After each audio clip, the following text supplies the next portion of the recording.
BookTube, it's Missy, and today I'm here to share with you guys my top 17 books of 2017. You heard me right. I know a lot of people have come on here and done their top 10s because 17 books is kind of extreme. But I'm all about extreme, and I just so happen to have 17 books on my list. Like, I didn't count them up until at the end, and I was like, oh, well, it's so fitting because, you know, it's 2017 and I found 17 books on my Goodreads that I very much enjoyed. I think there are only 2 books out of all 17 that I got a 4-star rating. The rest got 5 stars. There is a nice little chunk of books that I received from actual authors that needed love. They sent me the book for honest reviews. I absolutely loved them. I gave them 5 stars, and I'm here to share them with you because, again, they weren't just, you know, free books for me. They were books that I actually kept on my shelves that I really enjoyed. So let's get started. These are in no particular order, by the way. The only one that I have that is in order is my top book, but, you know, we'll get to that at the end. The first book I want to talk about is The Magicians by Lev Grossman. This is the first book in the Magicians trilogy. I read this first in about 2013, I think. And then the show came out, I think, in 2016. I didn't start watching it until like 2017. Then I had to buy the Blu-ray and watch them all over again while I was reading the book. And then I had to watch season 2 because it's amazing. And now season 3 is out. Came out last week, I think on the 10th. I haven't read it, or excuse me, not read. I haven't watched it yet because I want 2 shows to, you know, devour at the same time. Does that make sense?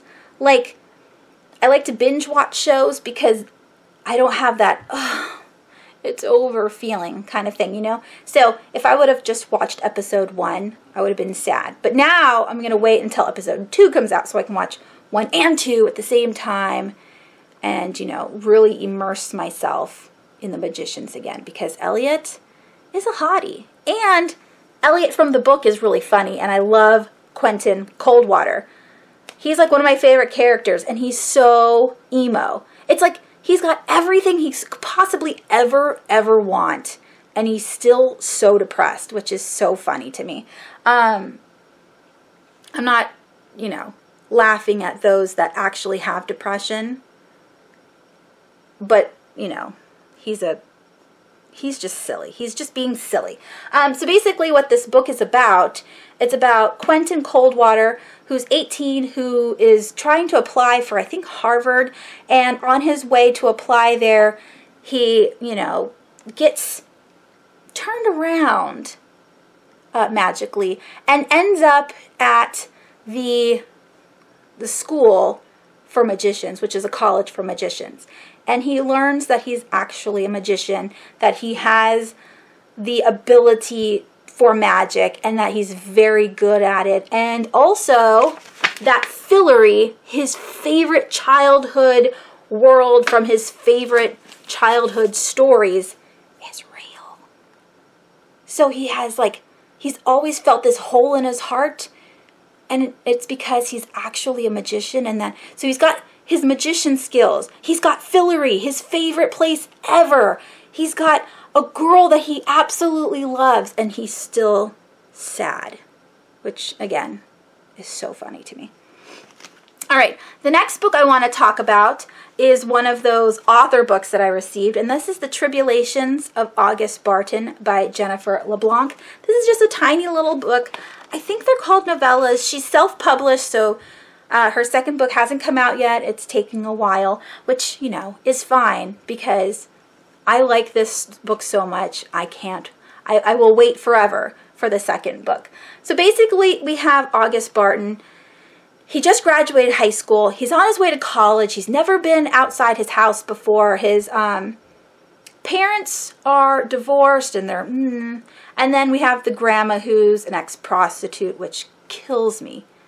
It's so funny. Like, I don't know how Jennifer figured out that that would be the perfect character in her book, but it's wonderful. So we have Grandma trying to hook August up on dates. telling about, you know, her sexcapades at college parties, which is fabulous. And then the very ending made me bawl my eyes out. Like, this is a family-oriented book with prostitution.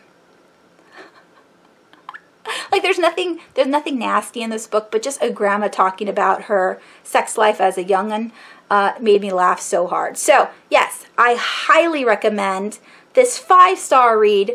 If you can get your hands on The Tribulations of August Barton, I highly recommend. I will leave Jennifer's website down below so you can check her out. Fabulous! The next book I want to talk about is Through the Shattered Looking Glass by M.L. Crane. Again, another author friend. She has a YouTube channel. I will leave her Goodreads link down below.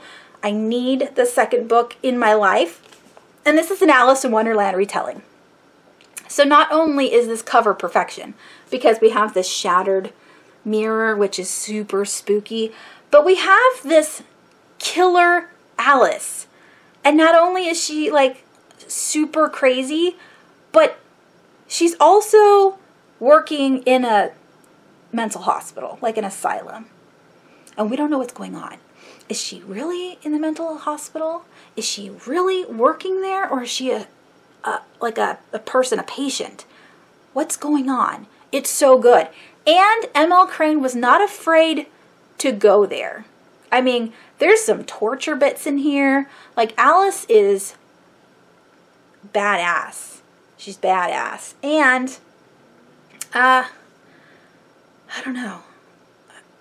I want to say all the things, but I have a review of this book, which I will leave down below if you're interested. All these books that I mentioned, if I have a review on them, I will leave it down below. The next book on my list, again, is another author read, and that is The Crowns of Croswald by D.E. Knight. I gave this a 4-star only because, jeez, what? I have a ghost in my room that knocks over my stuff on a constant. Just on a constant, and it's driving me crazy. It's like, can you please stop being so mischievous and leave my stuff alone? Please. I'm busy filming. Alright, so the next book on my list is The Crowns of Croswald by D.E. Knight.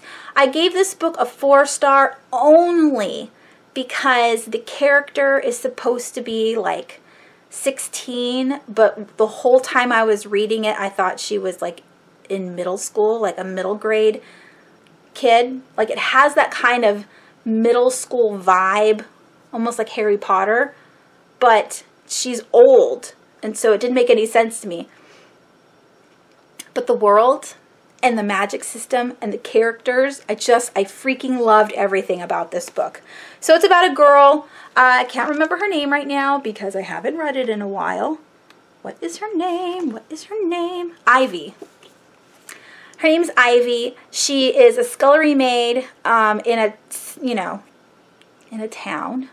And a scullery maid is a person who looks after the dragons that cook the food for the castle. She lives beyond a field of flowers that hides her magical ability, so she doesn't know she is magical. And then on her 16th birthday, her best friend, which is a dwarf, tells her that he won't be able to see her anymore, leaves her a book, and also says, hey, you need to leave. And she doesn't understand why. I can't really remember what the dwarf says at the beginning. It's something to that effect. So she leaves. She goes through the magical flower field and gets picked up by a flying animal that is a bus. It's kind of like the night bus from Harry Potter, but also like the cat bus from My Neighbor Totoro. I can't remember if the animal is the bus. Anyways, that has nothing to do with the book. It was a lot of fun. There are 2 different kinds of magical people. There are the Scurvinists, which Ivy is, so she can draw magic, and then there's the royals who have a gem in their crowns that allow them to be elementally magical. So it's totally cool. I need more of this in my life. Next, we have a book that I received from the Nocturnal Readers box, and that is Gwen Dees Button Box by Stephen King and Richard Chismar. This is just a little novella that Stephen King wrote last year, and I really enjoyed it. It wasn't actually scary. It was more creepy. It's about a girl who is a little chubby. She's 10. She runs up and down this staircase in her town called the Suicide Stairs or Suicide Cliffs, something like that, because people have jumped off of the cliff before. But she has a routine where she runs up and down these stairs so she can lose weight because there's bullies at school that tease her that she's chubby. And she's doing a good job, you know. She's working out. She's, you know, taking care of herself. And there's a man one day sitting on a bench that, you know, sees her running. He tells her to come over, and he gives her this box with these buttons on it. And he tells her, you know, that these 2 drawers will give you something, and to make sure you are wary of the buttons that are on the top, because the red button will do something, the black button will definitely do something. And so this mystery of the box is what sets the tone for the entire book. And the girl goes through her life with this box. And is it a curse or is it a blessing? Lots of good things happen to her, but also there's a lot of nervous, you know, energy around the box. She doesn't want it to be stolen or gotten into the wrong hands. And there's this bully that still picks on her, and all this stuff happens. And it's a wonderful, I gave this 5 stars. I mean, it's Stephen King, and normally I do, but I really, really enjoyed this story. It's about, you know, what's a good thing to do with something that could potentially be evil. And, yeah, I liked it. The next book also came from the Nocturnal Readers box, and this is a collection of short stories by Wean Hunt called Greener Pastures. There's about 11 stories in here. I did enjoy 6, I believe, out of the 11. Or maybe there's 12, I'm not sure. But I really enjoyed this collection of short stories. Wean Hunt is an amazing writer. All of the stories were not only good, but weird and twisted and lyrical. I just absolutely loved his writing. So, so good. The next book I want to talk about is The Last Asylum, a memoir of madness in our times by Barbara Taylor. This is the only nonfiction that I have on my list for this year. It was just so good. I had just finished reading The Bell Jar by Sylvia Plath and was totally disappointed in that book because it didn't meet my expectations. I was expecting a mental health book that was nonfiction, but it ended up not being really nonfiction, and there was nothing about the main character in the book. It was mostly about her friends. So when I picked this up, I was crossing my fingers that it would be better, and it totally blew my mind. This is like reading a documentary along with real life, you know, built in. So Barbara Taylor is a professional historian. She does write, you know, biographies and other things for a living. And then when she was in her 30s, she ended up having to go to a mental hospital for depression, I believe. I think it's depression. And she spent a lot of time in and out of the asylum system, the mental health system, because she would get better and then she would get worse and then she would start drinking and then she wouldn't drink anymore. And I mean, you get to see her story and her progression through her illness, but along the way you get actual facts about the mental institutions in England, how they came to be, what happened with them, when they left, what happened after that. You learn about the ones in America and Canada, and again, what happens to all these sick people once these asylums close? What kind of government, state-run facilities are they able to go to? So she talks about all of that in here. And if you are, I don't want to say fan of mental health because that sounds sick and gross, but if you're interested in this topic, I highly recommend this book. It was so fantastic. Love, love, love, 5 stars. All right, the next book on my list, this is going to be now the top 10. I'm going to start off with Bad Unicorn by Plate F. Clark. Let me tell you how excited I was when I reached out to this author on Twitter and he wrote me back. Like, I was so excited. This is such a good middle grade. So much so that I read it twice in 2017. I read this at the beginning of the year and then I picked it up at the end of the year to read to my son. I finished it like the first week of January and we're already on to the second book. But yeah, I even brought this with me on vacation to Seattle so I could continue reading to him at night before bed because it's just such a fun read. Max and his friends are hilarious. I mean, Dirk is the best character. And I've told you guys several times before, I read all of my books to myself and to my children in accents. So Dirk, I made him have like a surfer kind of voice, and it just made all of his dialogue super funny, which I absolutely loved. And there's a ravenous bad unicorn. Princess the Destroyer wants to eat all of Earth. Like, she wants to eat every single human because she likes the taste. And she's trying to seek revenge on the Kraken, and she wants to kill Max. And so it's just, that might be a little spoilery, but this book is so fun. I highly doubt you'll care. I mean, this is the Tree of Woe, all right? And these are fire kittens.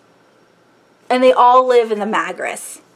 And Max is from the Tekris. There's the magical world, and then there's Tekris, and then there's a middle called the Mesoshire, which connect the two worlds. And there's the Codex of Infinite Knowability, and everybody needs to know this book. If you like fantasy and humor and middle grade, pick this up. Please, please, please pick this up. I'm reading Fluff Dragon right now, and it's just as amazing as the first one. I love that book so much. Plate, if you're watching, I love you. I love you. All right, the next book I have here is another book given to me by an author. This is from Trace Conger. I should probably ask him how to pronounce his last name. This is The White Boy, and this is the first horror novel he's ever written. So it's a little baby novella, and it was so good. I gave this 5 stars, and the reason why I gave this tiny little novella 5 stars is because it has everything you could possibly want. It's a 100% complete story. There is a little boy who sees a ghost at night. His dad freaks out.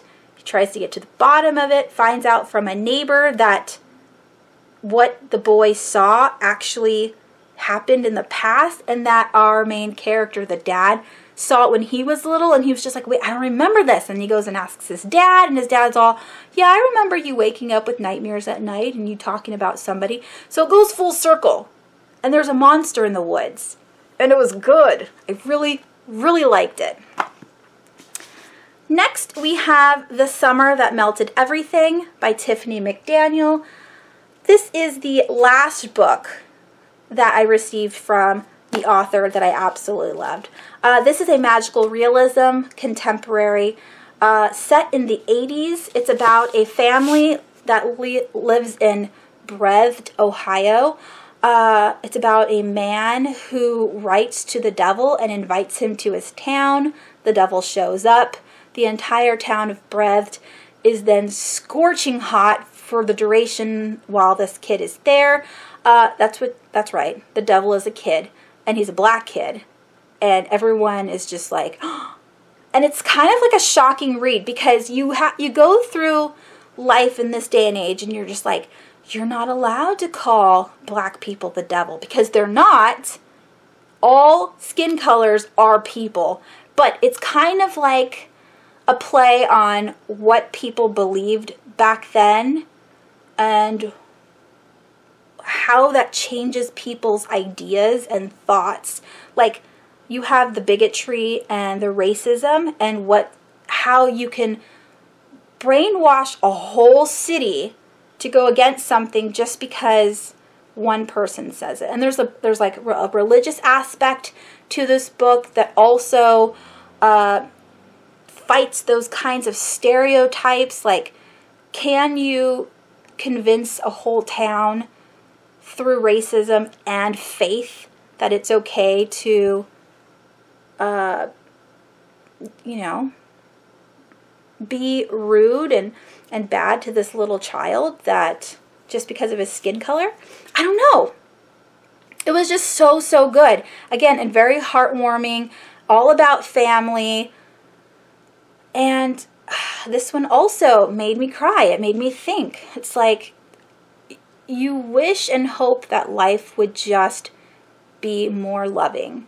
And through these kinds of books, you realize it doesn't matter what decade we live in, it never changes. It never changes, and it's so sad. Great, great book. I'm definitely looking forward to reading more of Tiffany in the future. Next, I have a thriller, and this is the first book in the Hannibal series. This is called Red Dragon by Thomas Harris. Keely and I. Keely is from A Bibliophile's Journey. I will leave her channel link down below. She definitely needs more love. She doesn't have enough subscribers. I am promoting her videos. She's brilliant. She hasn't been on in a while though. Not that she's very, very good at Instagram at the moment.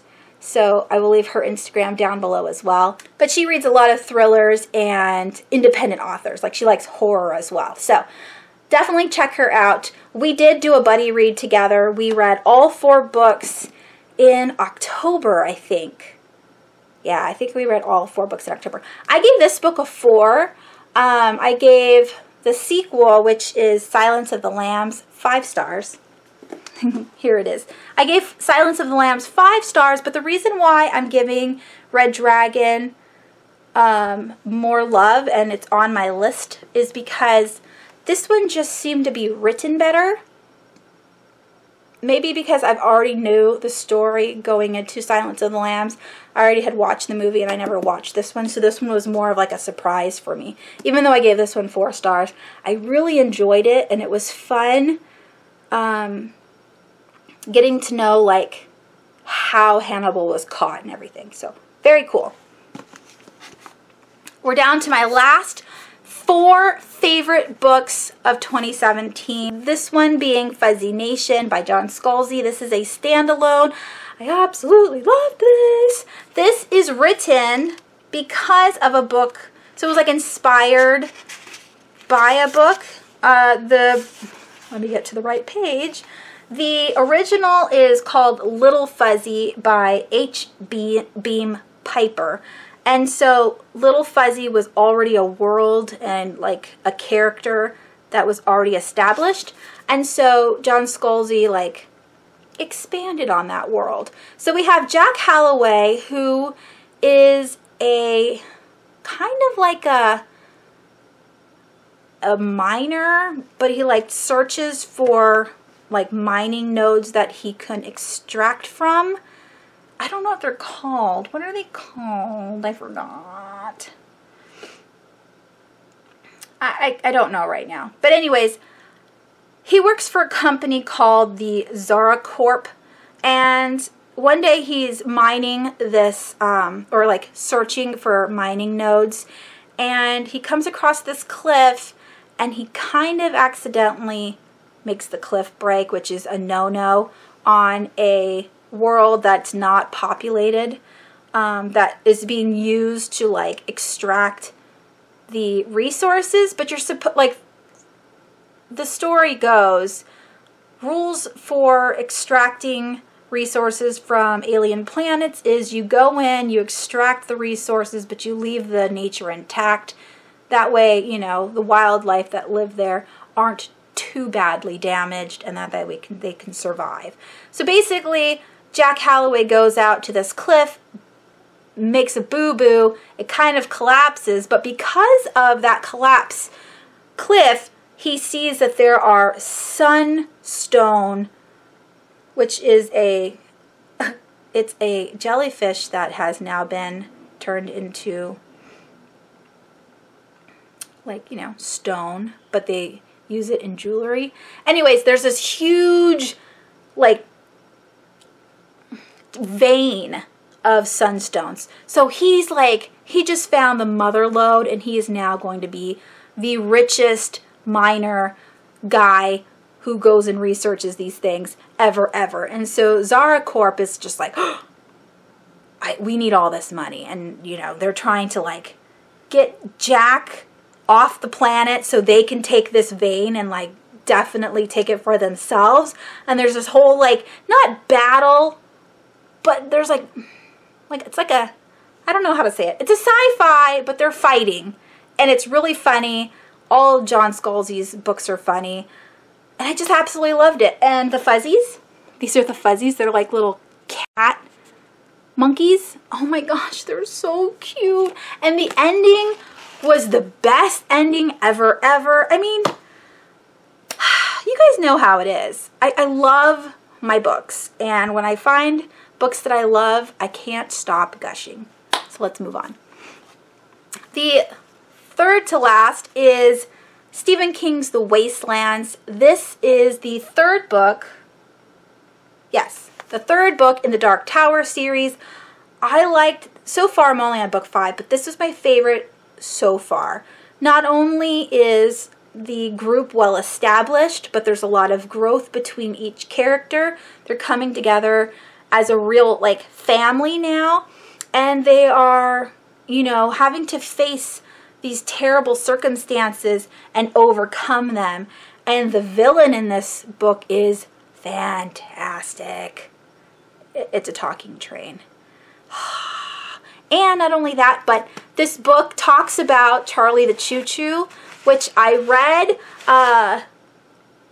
in 2016, I think. Maybe it was 2017. I'll have to double check. But I read that book, and I didn't know it was written by Stephen King. And then I found out later that it was, and he was writing under, you know, a pen name. And then I got all excited because when I was reading this book, it had that book in it. And I was like, oh, I read that book. I know what he's talking about. And it was funny because I'm listening to this book on audio, and the narrator is singing the song from the book, and that's exactly how I sang it to my kids, which is great because when there's music in books, you don't have the score, so you don't know where the notes are going. You just have to guess how the melody would be, and I guessed right, and that's exactly how the narrator sang it, and I really like this book. It's my favorite so far. All right. Drum roll for the runner-up of first place for 2017 goes to The Butterfly Garden by Dot Hutchison. Am I saying it right? Hutchison? This is a murder thriller mystery about a serial killer who steals girls in their prime. So from 16 to 22, maybe? Or maybe it's 16 and 19. I can't remember. Anyways, he steals very beautiful women, young women, and he tattoos butterfly wings on all the girls' backs. Each butterfly I got to look up online and, like, kind of visualize each girl in their butterfly, like, costume per se, and he gives them all new names. And so what these girls basically are is kind of like his harem. Is that how you say it? Harem? Anyways, he's married, so they're like all of his little concubines. And he keeps them in this very beautiful garden so they can have whatever they want, whatever food they want, whatever their hobby is, as long as they keep him happy and they don't try to escape. Then everything's wonderful. But on the downside is once they reach maturity in his eyes, he then puts them in glass. And that's not fun. So when we first meet our main character, she has been rescued from this garden, and she's speaking with the FBI, and she's telling them all about this place. And it's just so engaging, and I mean, it's sick, but you kind of feel bad for the villain for some weird reason. Like, he's never, and this is hard because the judgment of bad people. Like, he's very sweet to the girls and loving and takes care of them, but on the dark side, he expects them to do whatever he wants, and he also kills them once they reach a certain age. So, is he a lonely man, or is he, you know, power maniac? I don't know, but it was so good, and I can't wait to read the rest of the series. There you go. All right, and my number one, can you guys guess what my number one is? I don't know if you can. And this might surprise some people. And if not, you are amazing. Because my number one book for 2017 is Meg by Steve Alten. I freaking loved this book so much. So much. Erica, thank you again.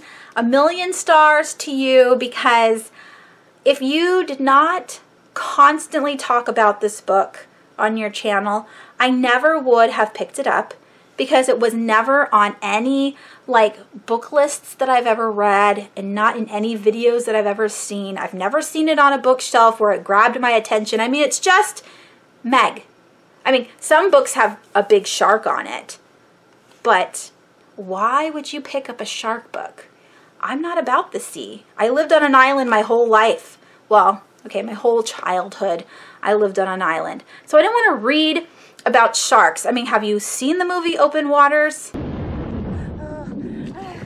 Oh God, something's rubbing against my foot.